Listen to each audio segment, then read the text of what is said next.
Alright, so this video is going to cover the custom projections tool that ships with every copy of the big board. You get your own copy of this. This is also freely available online for people that just want to have a way to organize their projections for their own personal use.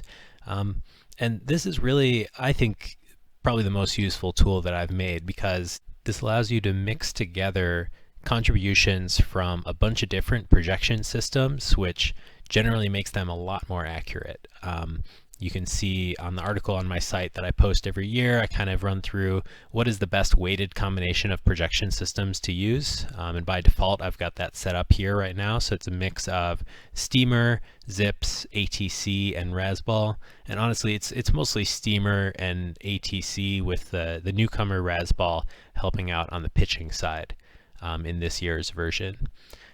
You can also include contributions from previous year's stats. This is also a way to, if you're looking in your big board and you want to see how players did last year, you can delete contributions from the projection systems and just use 2019 stats. So you can do some cool little things like that. One thing that I see a lot of people tripped up by with integrating this with their big board is getting the right ID number for their sheet. So I'm just going to give a reminder here again. You should have an ID number here that you can just copy paste, and it should match the one in the URL. The one in the URL is always going to be right. The one down here can sometimes be inaccurate for whatever reason. When you open the sheet, this little formula, the get ID formula, doesn't load properly. So if you're not totally sure, just defer to the one in the URL. That one's always going to be correct. As far as what else you can control on this page here, you can control the weightings of the different systems. You can also just choose a single system for each of these things. And so what these are controlling is the rate stats for hitters and pitchers, the per plate appearance and per innings pitched projections, and then you can separately control where the plate appearance and innings pitched projections are coming from.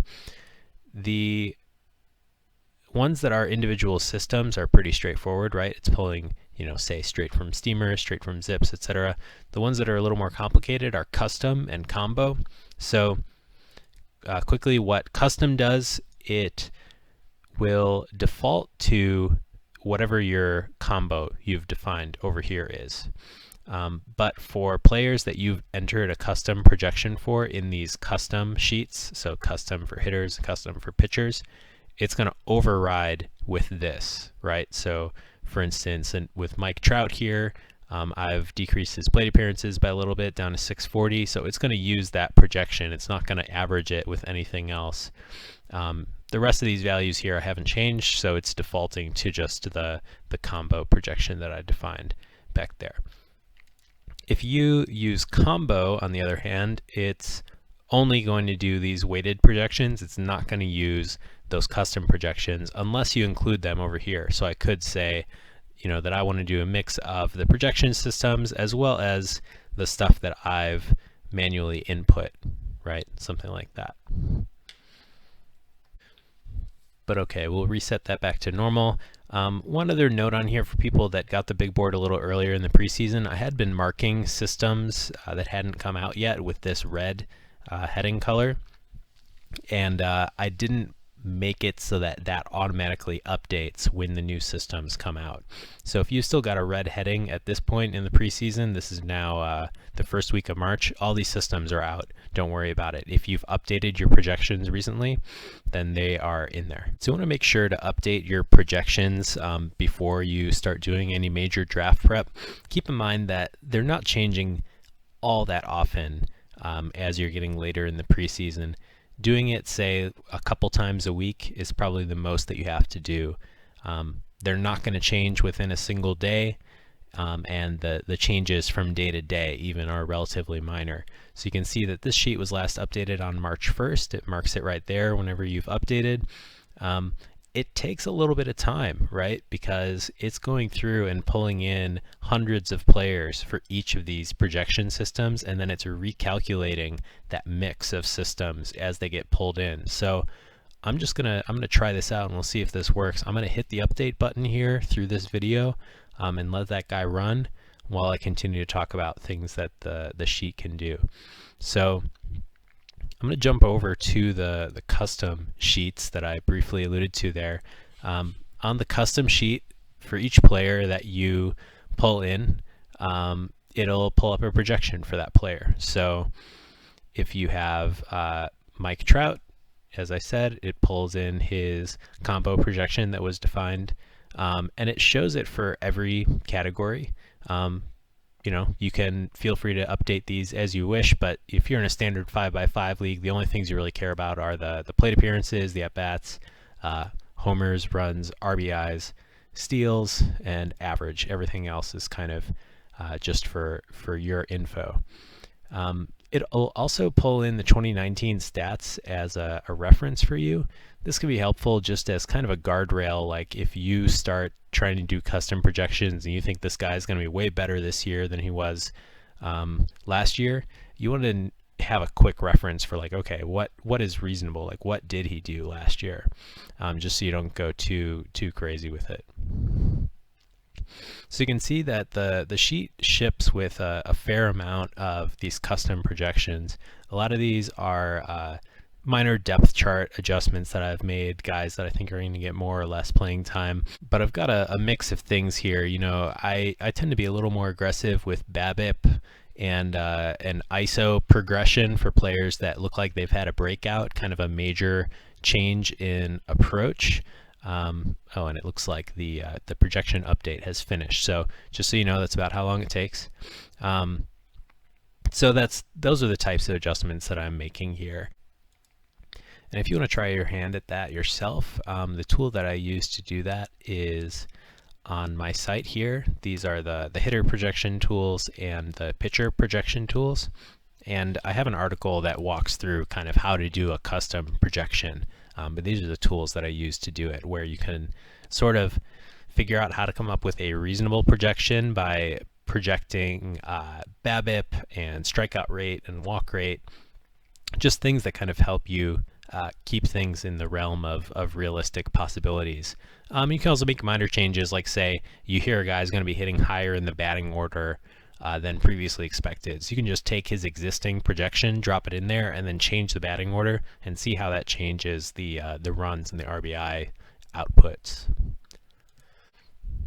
Okay, so getting back to the sheet then, you can see for the pitchers, same sort of thing.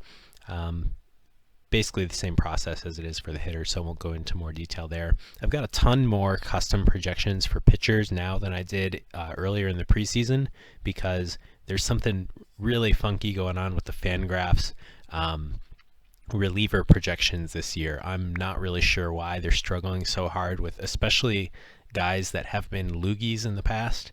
So I've got a number of updates that are pretty important, I think, for people that play in holds leagues. So you may want to pull a new version of the sheet to get these updates here. I've also been tracking throughout the preseason. If I've changed a custom projection, I've made note of it in a post on my blog, so you can go and see kind of what changes I've made there. A lot of those accounting for, like, you know, say a player that I thought was going to have more or less than the default amount of plate appearances or innings pitched, but now he's had like a big injury and he's out for the year or something. You definitely want to go in and update the custom projection for a player like that.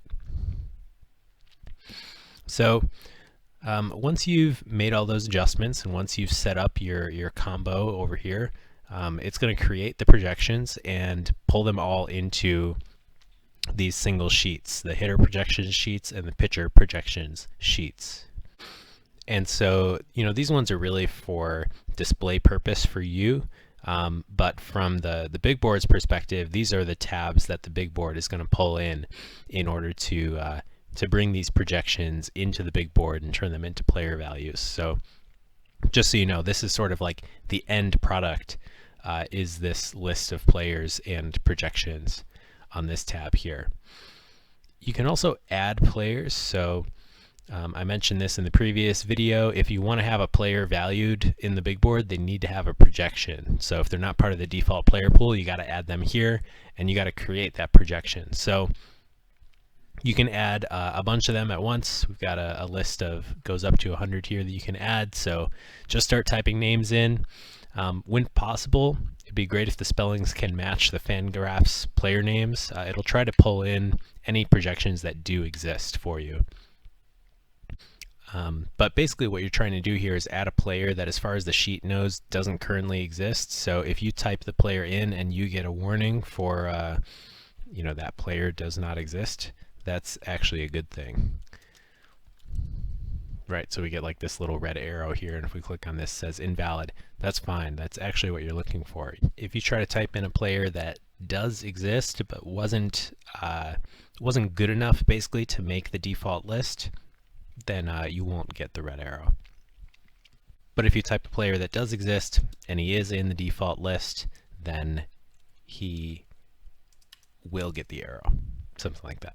Okay, so hopefully that's not too complicated. Basically what you're trying to do here is avoid creating duplicates. Once you have all the players that you want to add, you can add them all in a batch. Just hit this add button and it'll pull them in.